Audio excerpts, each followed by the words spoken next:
Coming up next on the Passion Struck podcast, Mother Teresa said, "The most terrible poverty is loneliness and the feeling of being unloved." We will all feel lonely at some point in our lives, and this loneliness can be difficult to cope with, but we don't have to succumb to its harmful effects. There are things that we can do to improve such situations and overcome them. Welcome to Passion Struck. Hi, I'm your host, John R. Miles, and on the show, we decipher the secrets, tips, and guidance of the world's most inspiring people and turn their wisdom into practical advice for you and those around you. Our mission is to help you unlock the power of intentionality so that you can become the best version of yourself. If you're new to the show, I offer advice and answer listener questions on Fridays. We have long-form interviews the rest of the week with guests ranging from astronauts to authors, CEOs, creators, innovators, scientists, military leaders, visionaries, and athletes.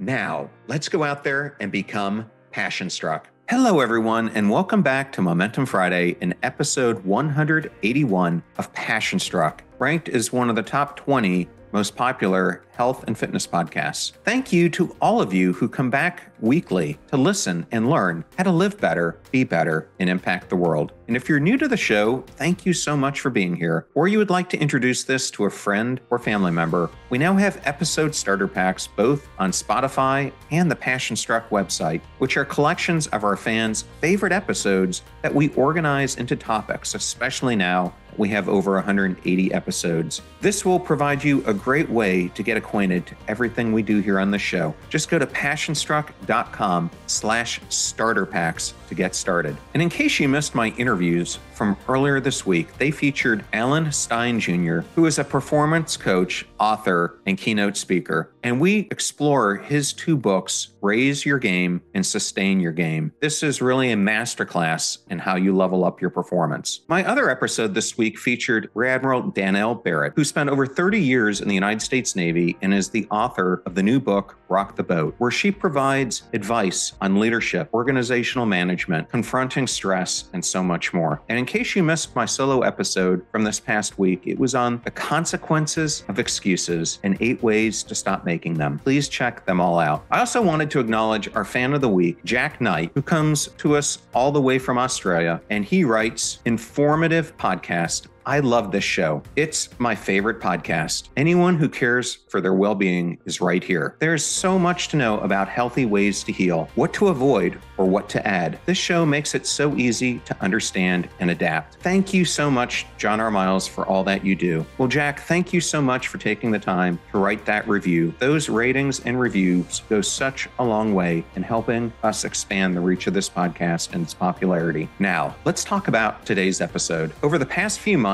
the growing chronic loneliness epidemic has come up repeatedly in my interviews during the podcast. Given its prevalence, I decided to devote an entire episode to addressing it. As humans, we are social beings who have come to coexist and interact with one another. As a species, throughout history, we have survived and prospered by banding together for mutual assistance and protection. Just as bees evolved to need a hive, humans evolved to need a tribe as well. From the early history of mankind, we started as small family units and lived in communities. Then, as our population grew, so too has the rise in urbanization. One would think that the rise of living in urban centers would result in a corresponding decrease in the number of lonely people. But strangely, the reverse is true. Additionally, as the human population has grown exponentially, so too has our dependence on technology. This technology advancement has given us computers, smartphones, providing 24/7 access to information, communication, and entertainment like never before. However, technology is also resulting in people feeling more isolated than ever. Loneliness is not an abstract state that only impacts particular kinds of people. The fact is that loneliness can affect everyone, young, old, and in between, and at any point in life. In fact, loneliness is a chronic state that impacts as much as 33% of the world's population, and it's extremely rare to find someone who willingly increasingly desires to experience loneliness. Social isolation often carries with it the stigma of pity, and the person who's experiencing it can also feel increased alertness for threats, as well as elevated feelings of vulnerability. But what if the effects of loneliness create far more damage than that? If loneliness is left unintended, it can have severe impacts to cognition, behavior, emotion, and health. What if I told you that it harbors the same risk as smoking 15 cigarettes a day? What if loneliness is as lethal as alcoholism and 2 times as harmful as obesity? What if social isolation can actually kill you? In today's episode, I will address the chronic loneliness issue, providing insights into what it entails and helpful tips on how best to deal with it. Let's start with the story of a notable Taiwanese computer scientist to reinforce the importance of this message. Thank you for choosing Passion Struck and choosing me to be your host and guide on your journey to creating an intentional life. Now, let that journey begin.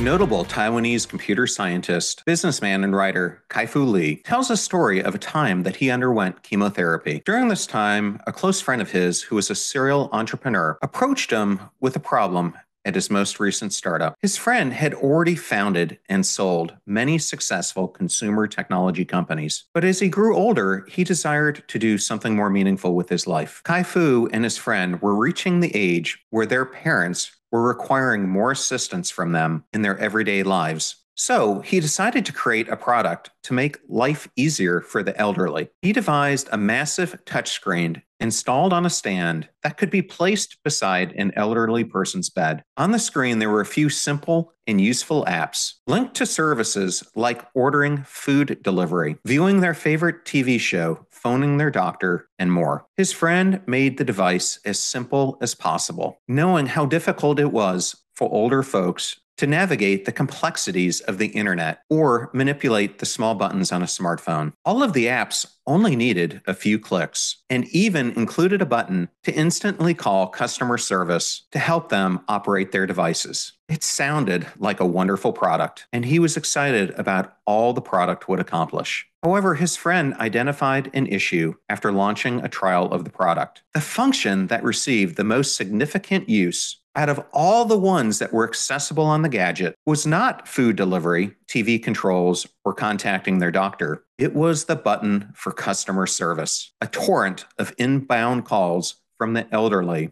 overwhelmed the company's customer service employees. This made Kai-Fu's friend question if the users were still able to transverse the one-click process on screen, even though he had designed the device to be as simple as possible. Interestingly, after speaking with customer service representatives, he discovered that people were not calling in because they couldn't figure out how to use the device. They were calling in because they were lonely and wanted someone to talk to. These folks craved genuine human interaction, another person to share stories with and relate to. This story highlights just how much loneliness exists amongst us and how nothing else can quite replace human connection. But as I highlighted in the introductory portion of this episode, the issue of loneliness doesn't just affect the elderly. Loneliness can be felt across all age groups, and its effects can be very detrimental. So before we dive more deeply into loneliness, I think it's extremely important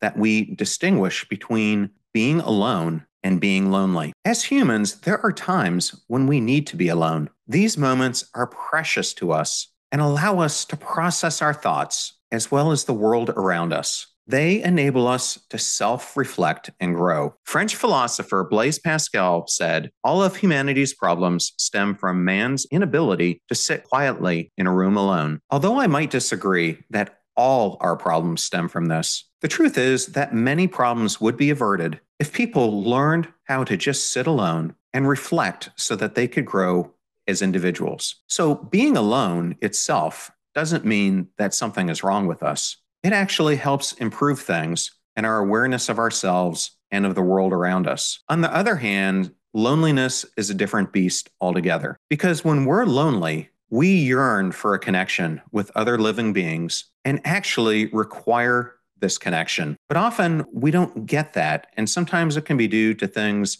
that happen to us unconsciously or influences beyond our control. A key difference between being alone and loneliness is that being alone is a choice, while loneliness isn't. People across various age groups feel lonely for different reasons. These reasons could be any of the following: attending a new school or college and finding it difficult to make friends, being bullied or alienated, a move to a new city, a broken relationship, losing a loved one or close friend, going through a difficult challenge, and so on. While spending time alone can enrich one's mind and body, loneliness can cause significant adverse health outcomes. So in a nutshell, it's possible to be alone and not feel lonely, and conversely, live an ostensibly rich social life and still feel lonely. Today, loneliness is recognized as an epidemic with very real damaging consequences. It can severely affect one's mental health and lead to sadness, depression, and even early onset of death. Researchers are also finding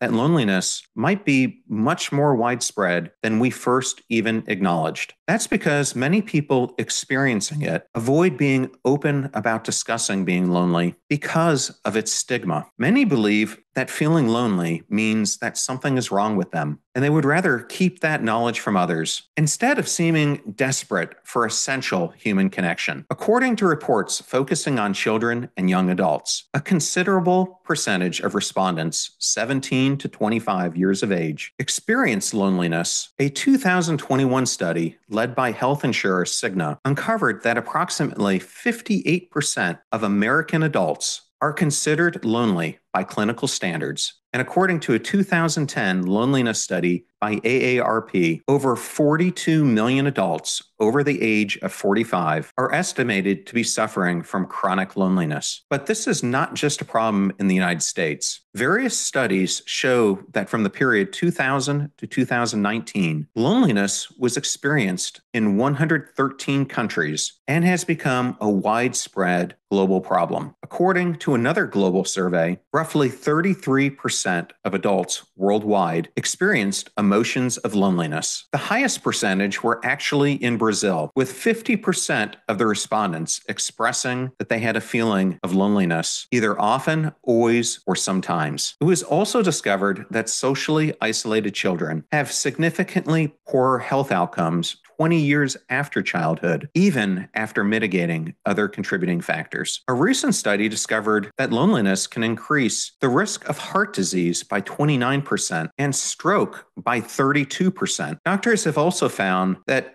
people who are lonely tend to have increased blood pressure, weaker immune systems, and more inflammation throughout the body. Research has shown that loneliness can increase the likelihood of mortality by as much as 30%. This could be from underlying health conditions that are actually worsened by loneliness, or taking one's life as a result of being lonely. According to former U.S. Surgeon General Vivek Murthy, being acutely lonely is as bad for your health as smoking 15 cigarettes daily. Furthermore, loneliness has been associated with sleep disorders and has been confirmed to accelerate cognitive decline. Those were some really startling facts about loneliness. But now I want to talk to you about what do you do about it if you're experiencing it. In his TED Talk titled The Lethality of Loneliness, a frontline researcher in loneliness, Dr. John Cacioppo asked a rhetorical question. If loneliness is dangerous, then what can we do about it? He went on to answer it with the following 3 recommendations. First, recognize what loneliness is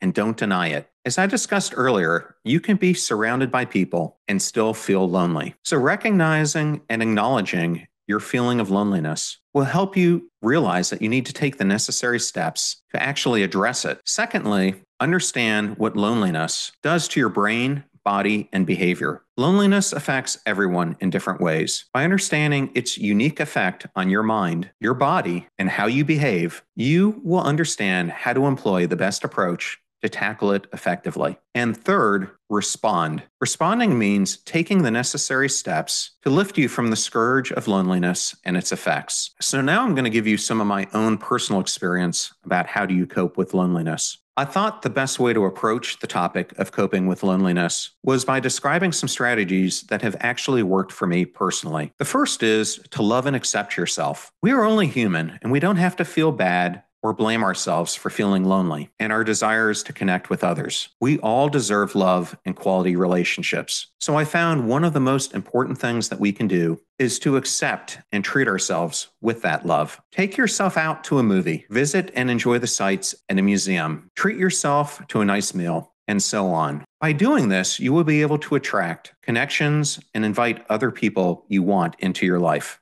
Second, express yourself, whether through sport, painting, drawing, singing, writing, book clubs, meetups, church study groups, and what have you. Give expression to who you are. And by doing so, lift your spirits. I find that these interests will help us enable connection with others who express themselves in very similar ways that you do. Third, evaluate your current relationships. I have realized that it's not the number of friends that we have, but the quality of those relationships that truly matters. Not everyone that you might consider a friend is necessarily one, and I often find that most actually are not. Instead, the majority are acquaintances. Maybe they're drinking buddies, friends of friends, or someone that you just hang out with occasionally. And one of the most important things I've realized is that we tend to ignore the most precious relationships and instead replace them with inconsequential ones. So take a good stock of the people in your life and consciously and intentionally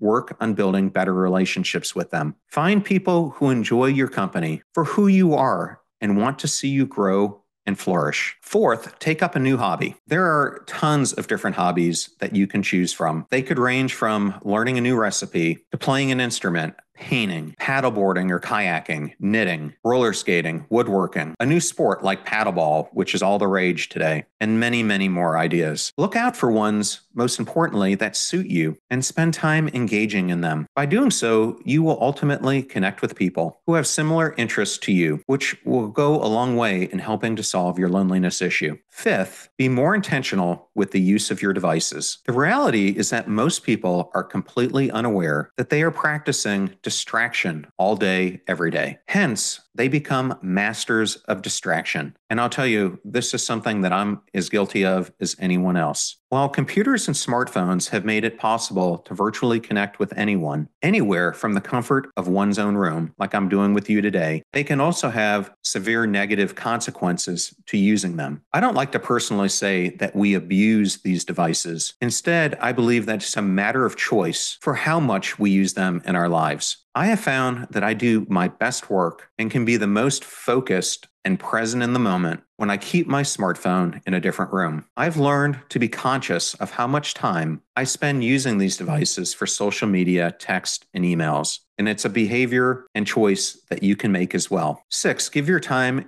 and resources in service of others. We are a society so focused on individualism at the expense of service to one another. I have often found in periods of loneliness that I place too much value on myself and not enough on others. Therefore, one of the easiest ways to avoid loneliness is by focusing your time on others versus yourself. We all have something unique that will be of service to others. So be intentional about how you are using your time. 7th, be kind and empathetic. I have found that when I show kindness to others and make them feel loved and supported, I get the reciprocal in return tenfold. It's virtually impossible to exhibit this character trait and be lonely. Kindness is one of the most vital traits that we can demonstrate. It costs us nothing, but its returns are limitless. 8, open up to a trusted person if you feel the need to seek help. There are often times that loneliness can be caused by a factor that is beyond our capability to tackle alone. This could include trauma that you've healed from, causing you to feel unwanted, or a psychological problem such as a phobia of being around people. In cases like this, you can visit a trusted professional and tell them precisely what is going on with you so that you can get the much needed assistance that you need. And finally, 9th, consider getting a pet. In the absence of human contact, you can enjoy an animal friend's company. A study conducted in 2021 found that owning a dog can have the effect on expanding lifespan, especially among people who live all by themselves. Also, a 2000 2016 study found that elderly people who were given crickets to care for as pets experienced decreased depression and enhanced cognitive functioning within 8 weeks of the experiment's start. I know for me, my dog Bentley is my constant companion who brings me joy and emotional support. So I highly encourage you to consider getting a pet, volunteering at an animal shelter, or offering to look after pets of friends or family when they're off for holiday or perhaps at work to enjoy the same benefits. So I've covered a lot today, so let me summarize this for you with some analysis. Mother Teresa said, "The most terrible poverty is loneliness and the feeling of being unloved." We will all feel lonely at some point in our lives, and this loneliness can be difficult to cope with, but we don't have to succumb to its harmful effects. We can take steps, and there are things that we can do to improve such situations and overcome them. I've given a number of helpful action points throughout this episode. Take note of them and put them to effective use. So consider intentionally asking someone how they're doing. Walk up to a neighbor with some baked sweets.